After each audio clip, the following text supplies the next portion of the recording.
স্বাধীনতা দিবস উদযাপনকে সামনে রেখে উত্তর দিনাজপুর জেলার হেমতাবাদের পূর্ব অঙ্গনারী কেন্দ্রে শুরু হয়েছে দেশাত্মবোধক সাংস্কৃতিক অনুষ্ঠানের প্রস্তুতি। কেন্দ্রের 53 জন খুদে পড়ুয়া প্রতিদিন নিয়মিতভাবে দেশাত্মবোধক গান, নৃত্য ও আবৃত্তির মহড়ায় অংশগ্রহণ করছে।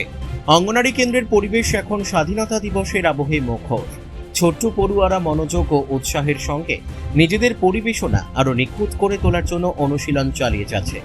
অঙ্গনারী কর্মীরাও শিশুদের প্রশিক্ষণ দিতে ব্যস্ত রয়েছেন। অঙ্গনারী সূত্রে জানা গিয়েছে, আগামী স্বাধীনতা দিবসে কেন্দ্রে একটি বিশেষ সাংস্কৃতিক অনুষ্ঠানেরও আয়োজন করা হবে।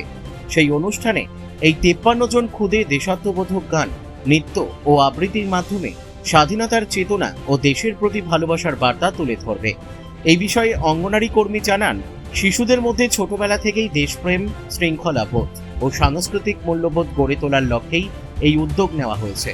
স্বাধীনতা দিবসের অনুষ্ঠানে শিশুদের অংশগ্রহণ তাদের আত্মবিশ্বাস বাড়ানোর পাশাপাশি দেশের ইতিহাস ও স্বাধীনতার তাৎপর্য সম্পর্কেও সচেতন করে তুলবে বলে তিনি আশা প্রকাশ করেন।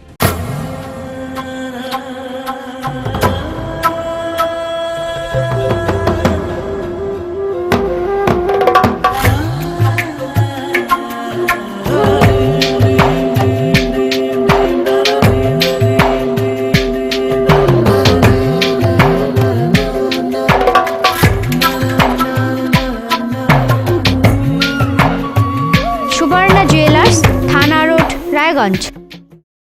এটা হচ্ছে হেমতাবাদ পূর্ব অঙ্গনারী কেন্দ্র। আজ এখানে 15 আগস্টের জন্য আমরা রিহার্সেল করছি।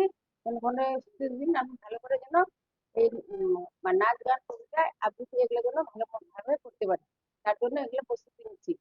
এখানে 53 জন বাচ্চা আছে, 53 জন বাচ্চা অংশগ্রহণ করছে। এছাড়া কিশোরী আছে 7 জন, তারা 7 জনই এখানে রিহার্সেল করে। এরা মাঝে সব সাপ্তাহিক একটা ব্যায়াম হয়, ওটাতেও ওরা পার্টিসিপেট করে। এটা মোদী সরকার করেছিলেন যে মাসে বা সাপ্তাহিক একটা করে স্কুলে বা অঙ্গনারী সেন্টারে এই ব্যায়ামটা যেন হয়।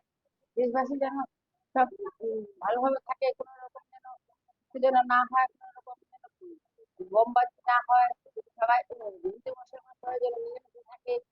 আর সবাই যেন ভালোভাবে মেয়েরা বিশেষ করে যেন ভালোভাবে স্কুলে যায়, স্কুল থেকে ভালোভাবে আসে, পড়াশোনা করে, পড়াশোনার মাধ্যমে ভালো উন্নতি হয়। আর দেশের জন্য আমি বলছি যে দেশ যেন ভালোভাবে এসব কাজকর্ম ভালোভাবে যেন করে। হেমতাবাদ থেকে রামকৃষ্ণ দাসের রিপোর্ট, কুলিক নিউজ।